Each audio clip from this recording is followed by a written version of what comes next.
So hello mga kabagdoy, kaya na po ko naka-update og usab no kay murag na medyo na busy ang ato ang life. So karon wa sa tay bagdoy kay murag direct mo jud kay adlaw og mao na nanlaba mi kay murag daghan na jud. So hello mga kabagdoy, kaya na po ko naka-update og usab no kay murag na medyo na busy ang ato ang life.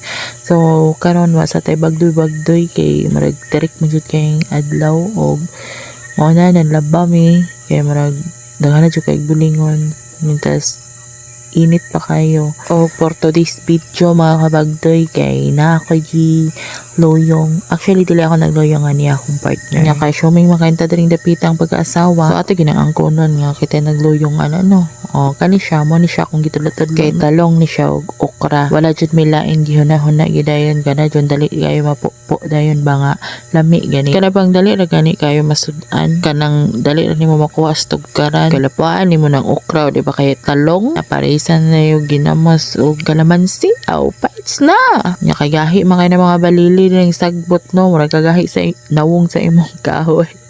Gikugihan jud na mugtaman para la malimpyo no. So mao na ni siya dayon basta gahi atong mga balili nakuha ra gid namo dayon no. Gahi kay gahi pa sa nawang sa imuhan silingan nga dugay kayo mabayad og utang. Charot. Pero bitaw ay unta managko na ning okra ug talong nga mong gigatin-gatin dere ron makakaon sa dayon. Grabe ring dali you know ora mag sili kay mohang dayon oy paghuwat sa doy masing makaingon yan talong mga grabe at nga no dayon tawa pagganit nakapamunga duhaan pa ganig mabuhi magdi.